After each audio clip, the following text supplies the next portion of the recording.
Welcome. This is a quick tutorial on how to access the Office 365 portal.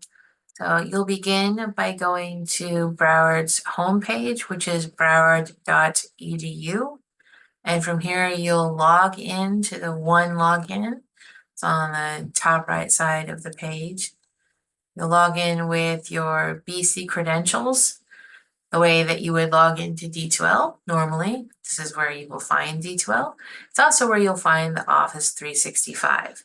If you do not have it on your home page, you can click on the company everything and it will list all of the apps you have available to you, which will include, of course, the Office 365.